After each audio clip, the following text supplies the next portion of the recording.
Olá, eu sou Noé do canal Descobrindo o Homem e estou aqui com vocês com mais um vídeo. Já faz um tempo que a gente não se vê, né? Hoje eu vou fazer um vídeo abordando um assunto um tanto quanto diferente do assunto que a gente abordava antes. A princípio pode parecer esquisito para as pessoas que estavam acostumadas com os meus vídeos, mas se vocês tiverem um pouquinho de paciência e ouvirem isso com o coração sem julgamento, vão entender que a intenção é maravilhosa. É trazer uma nova forma de perceber as coisas. Talvez melhorar um pouco a qualidade de vida, diminuir a ansiedade, diminuir o medo, aumentar a nossa compreensão e mudar o ângulo pelo qual a gente enxerga a nossa própria vida e a realidade como um todo. Vai ser um prazer fazer esse trabalho com vocês.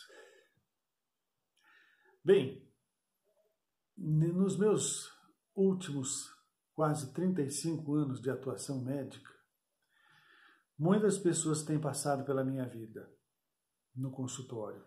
E claro que também entre meus amigos, né? E eu tenho percebido, ou melhor, confirmado, uma coisa que eu também sentia. Eu praticamente, durante todo esse tempo de trabalho, nunca encontrei alguém que eu pudesse dizer essa pessoa realmente é feliz. Encontrei pessoas muito realizadas, muito satisfeitas com a qualidade de vida que tinham, com aquilo que sentem, mas eu nunca encontrei alguém que fosse plenamente feliz. E como eu definiria felicidade? Felicidade é um estado no qual não existe perturbação mental, onde você existe invulnerável às intempéries do mundo, às atitudes diferentes das outras pessoas, onde você existe feliz e vivendo sem apego e sem medo das coisas. Mas como conquistar esse estado? Eu observei através da minha própria vida que raramente eu poderia me sentir plenamente satisfeito em alguma coisa. A gente percebe que quando a gente alcança um objetivo, em seguida surge um outro objetivo. Depois, quando você alcança esse novo objetivo, mais um objetivo. E assim vai pela vida inteira. Se você está sempre buscando alguma coisa, isso com certeza está te mostrando alguma coisa. Te mostrando que não existe satisfação nas coisas que você busca dentro desse plano de compreensão. Você sempre alcança alguma coisa, mas depois precisa de uma outra coisa. Conversa esquisita essa, né? Mas é verdade, se vocês observarem a si próprios, vão perceber que a nossa busca por felicidade nunca termina. Parece que nós temos uma coisa dentro de nós que mantém a insatisfação como sendo a energia que roda os nossos interesses pela vida. Eu me lembro que uma vez, estudando um dos livros budistas que eu gosto muito, havia um ensinamento de Buda que dizia o seguinte: não existe tesouro que possa rivalizar com o contentamento. Isso é verdade, porque quando as pessoas conseguem finalmente estar satisfeitas com aquilo que elas são e aquilo que elas têm, obviamente elas adquirem um equilíbrio e elas podem inclusive usufruir disso tudo. Isso é muito importante que se perceba, porque a gente não consegue entender que é um tipo de sofrimento.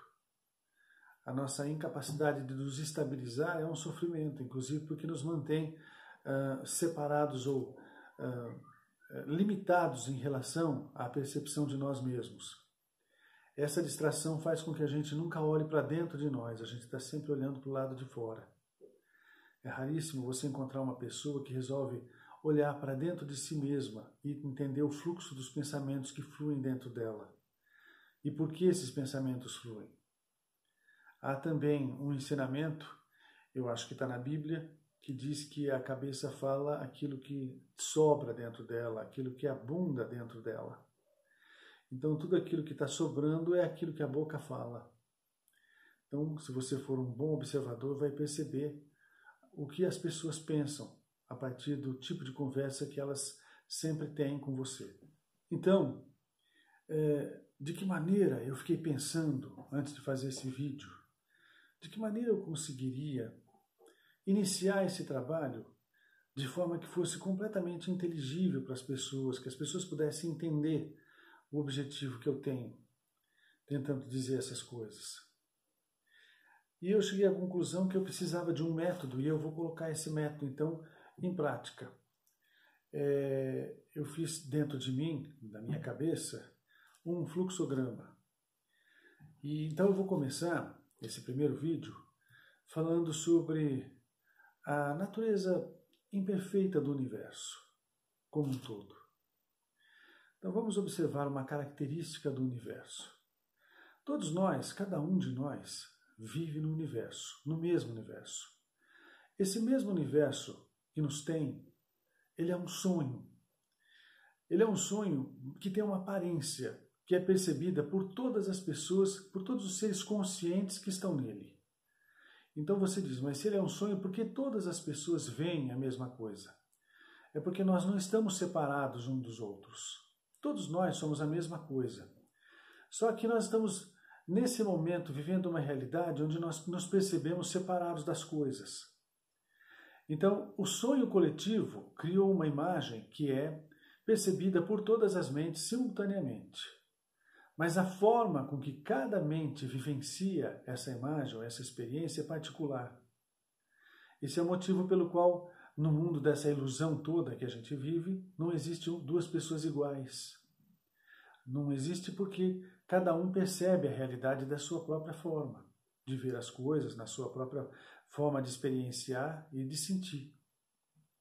Então, se todos nós observamos um mesmo objeto, mas temos opiniões diferentes a respeito desse objeto, isso é óbvio que nós não estamos vendo o objeto verdadeiramente, porque se assim fosse, todos teriam a mesma percepção do objeto. Mas não vamos complicar isso agora, teorizando esse assunto. Vamos falar sobre a natureza impermanente das coisas. Então, não importa o que você tenha no universo, seja uma estrela, que é um corpo extremamente volumoso, mais ou menos inimaginável para a maioria de nós, ou seja, uma vida celular, uma vida viral. Tudo isso se submete a uma lei, que é a lei básica de todas as coisas, que é a lei da mudança, da impermanência. Então todas as coisas estão o tempo todo se transformando. Então as coisas se criam, depois elas passam por um período de estabilidade, depois elas começam a se desestabilizar, se degradam e se transformam em outras coisas. É o que acontece, por exemplo, nos nossos corpos. Então nós um dia nascemos de nossas mães, crescemos, chegamos à vida adulta, vivemos um bom tempo nessa vida, começamos a envelhecer, depois de um período com essa velhice, começamos a ter as limitações da velhice, as doenças e finalmente deixamos o mundo, porque não existe como evitar isso. E isso não funciona só para nós. É claro que isso é óbvio para nós porque nós somos humanos experienciando a nossa própria existência. Mas isso funciona para cada forma de vida e para cada objeto do universo. Então não importa a forma de vida no universo que você observe, seja ela humana, animal, vegetal, ou mesmo um objeto físico que você entende como sendo físico, como por exemplo uma rocha, ou uma esfera grande como a Terra, ou uma esfera muito, muito maior como o nosso Sol, tem um tempo de vida. Tudo nasceu e tudo se extinguirá. Comparado ao tempo de vida nosso, né, do humano, a vida de uma estrela é muito grande. Estima-se que o nosso Sol vai viver cerca de 9 bilhões de anos. Ele já está na metade desse tempo. Então ele seria hoje, se o ser humano vivesse 100 anos em média, ele seria um homem de 50 anos. Ou uma mulher, né? Não há gênero. Mas esse tempo de vida ainda assim não é eterno. Comparado a nós parece muito longo, mas não é eterno. Então tudo, inclusive o próprio universo, ele tem um fim. Ele passa por um processo de transformação. Se a gente observa todas essas coisas na nossa vida, as coisas que vêm, às quais nós nos apegamos, depois essas coisas se degradam, de alguma forma escapam da nossa realidade, inclusive a nós mesmos, né? Como seres, os nossos corpos um dia também escaparão da nossa realidade consciente, porque eles não terão mais condições de abrigar a nossa consciência. Então, se tudo é assim, então provavelmente o conceito que nós temos das coisas não é a verdade. A gente está simplesmente vendo um fragmento do processo todo. né? Quando a gente compreende isso, a gente compreende o quanto é sofrida a existência. Porque a gente se acostuma, o ser humano se acostuma com tudo. Mas ele acaba tendo dificuldade em perceber que essa transição, essa instabilidade, cansa muito. Mesmo que a pessoa esteja vivendo uma vida muito parecida com aquilo que ela sonha ou que ela entende como sendo uma vida feliz, ainda assim ela não pode reter, porque não é a natureza desse mundo. Então, quando você observa isso, você percebe, então, qual é a saída que eu tenho?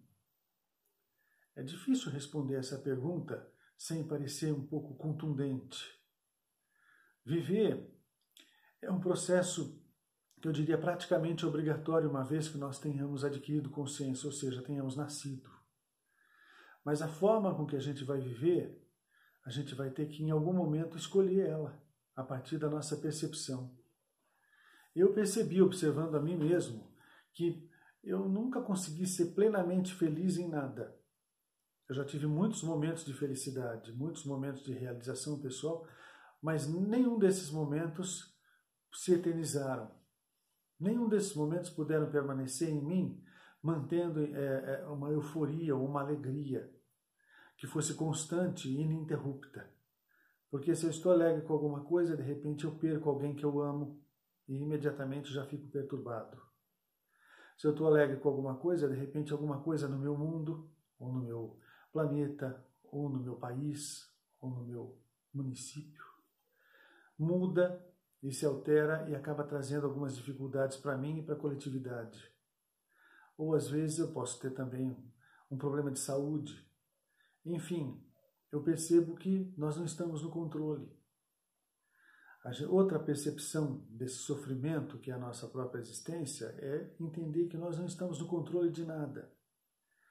Você pensa que pode controlar alguma coisa, mas você não pode. Você não pode controlar nem o seu próprio corpo. Eu vejo pessoas que entram no meu consultório, e muitas já entraram, que tinham uma vida muito boa no entendimento delas e que de repente foram diagnosticadas com uma doença grave, e eu vi o mundo dessas pessoas caírem. Então, isso significa que essas pessoas, por melhor que estivessem no sentido de vida, no conceito que elas tinham de felicidade, elas não podiam controlar tudo, não podiam controlar o básico, que no caso é a própria saúde, para poder se manter vivendo essa alegria que elas alcançaram de alguma forma.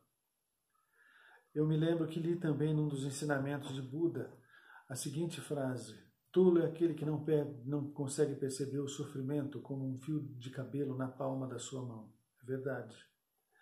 Porque o sofrimento é sutil. As pessoas estão tão acostumadas que não percebem que elas vão sempre se defrontar com alguma coisa da dualidade, né? Porque se você tem uma coisa que você ama e você gosta de estar junto, existe a dualidade, que é essa mesma coisa um dia que você continua amando, mas vai ter que se separar dela de alguma forma. Então, por exemplo, você ganha um animalzinho de estimação, isso é uma coisa que me incomoda muito, porque eu amo profundamente os animais, principalmente cachorro. Mas a vidinha deles é muito curta comparada à nossa, então eu já perdi vários. Você pega filhotinho, cria, ama como se fosse uma pessoa da sua família, e depois de uns 13, 14 anos esse bichinho adoece e você perde essa criatura. Então, no momento em que eu ganhei ou comprei esse bichinho, ou adquiri esse bichinho de alguma forma, e foi uma grande alegria, já tinha embutido o momento da minha tristeza, que era o momento da separação. Eu não quero que esse vídeo pareça pessimista, mas é muito importante que a gente tenha consciência dessa realidade, que é igual para todo mundo. Não importa o tipo de vida que nós tenhamos, não importa o nível social, o nível econômico, não importa o país em que nós tenhamos nascido, não importa nada disso. Todos vão ter que passar pelo mesmo ciclo. Isso é muito bom quando você entende pelo lado positivo, porque começa a fazer você se questionar de coisas mais profundas. Então, se realmente nada disso perdura, nada disso é real, porque algo que fosse, pela definição, realmente, ou que fosse real, né? Teria que ser alguma coisa que subsistisse, que não pudesse se desintegrar. Então, praticamente tudo que nós vivemos na nossa forma de realidade se desintegra. Então, praticamente tudo que nós vivemos na nossa forma de realidade não é real. Essa é uma compreensão que pode ser o primeiro degrau para a gente buscar essa verdade. E essa verdade foi nos ensinada por muitos e muitos sábios no mundo. Não existe especificamente uma religião que fale a verdade. Existem fragmentos da verdade em todas as grandes religiões do mundo. O que é importante é que a gente saiba que a gente faz parte de uma integração. O planeta, a esfera Terra, também é um bloco vivo. Ela vive. É um milagre, inclusive. As condições em que ela se encontra no nosso sistema solar serem tão favoráveis à permanência ou à existência de vida na nossa forma de compreender. Esse planeta tem que estar numa certa distância do Sol, ele tem que ter uma certa massa, ele tem que ter um núcleo capaz de sofrer o efeito das marés para que haja um atrito e se mantenha quente, porque o calor do núcleo da Terra é o que mantém o planeta vivo. Então, com isso, ele, através de vulcões, alimenta a nossa atmosfera, e assim a gente vai perpetuando, vivendo numa comunhão. Nada no mundo está separado de nada. Embora a gente possa ter a ilusão de que nós somos separados das coisas e das pessoas, nós não somos. A roupa que a gente usa foi feita por alguém. O papel no qual a gente escreve, ele teve que ser feito por alguém, ele tem que ter nascido numa árvore. E essa árvore que deu origem a esse papel, teve para existir, precisou da luz do nosso sol. Precisou dos ingredientes, dos elementos que existem na superfície do nosso planeta. Então, toda a vida depende de tudo. Qualquer alimento que você coma, seja ele carne ou seja ele vegetal, você sempre vai depender de alguma coisa. Porque ele não é produzido à sua vontade, ele é produzido num sistema de integração. Então, nós não poderíamos viver se não existissem os animais que comem vegetais, como por exemplo, se nós somos carnívoros, nós comemos animais, né? O mais comum de nós comemos é o gado, é a vaca, que é um animal herbívoro. Então esses herbívoros alimentam os animais onívoros e carnívoros. Então todos dependem da cadeia alimentar, onde a base é a vegetal, porque tudo depende do vegetal. Se não existisse o vegetal, não existiria vida na Terra. Então, nós também somos dependentes dos vegetais. E os vegetais são dependentes das condições planetárias e das condições de luz solar, porque sem a luz do Sol não existiria vida nesses vegetais. Então, quando você compreende isso, você compreende a integração. Nada pode existir separado de nada. E se isso acontece no macro, naquilo que nós podemos observar utilizando a nossa inteligência, isso também com certeza deve acontecer no psicológico, né? Mas isso vai ser um assunto para o nosso próximo vídeo. Eu gostaria muito que vocês pensassem a respeito de tudo isso que eu falei, com amor, sem julgamento, independente da religião que vocês tenham, porque isso não importa para esse assunto. E acho que todas as religiões são partes da verdade e nós temos que respeitá-las. Mas pensem a respeito daquilo que eu disse. Reflitam, para que a gente possa continuar esse assunto no próximo vídeo, até que a gente vai falar sobre a estruturação do ego, como é que nós criamos aquilo que nós chamamos de eu. Enfim, para que a gente consiga entender o mecanismo de pensamento que faz com que nós consigamos interagir com a realidade e consigamos permanecer durante, às vezes, uma vida inteira iludidos, nos sentindo separados do resto. Essa compreensão no futuro vai fazer com que a gente entenda a necessidade do amor ao próximo, do respeito. E quanto mais isso vai aparecendo dentro do nosso coração, mais fácil é a vida, mais tranquilo é o relacionamento e menos sofrimento a gente encontra. Por enquanto eu vou parar por aqui. Agradeço muito àqueles que conseguiram ouvir esse vídeo até o fim. Se vocês gostaram, por favor, cliquem no joinha, né? E divulguem para as pessoas que vocês acharem que podem se interessar por isso. Muito obrigado e até o próximo vídeo.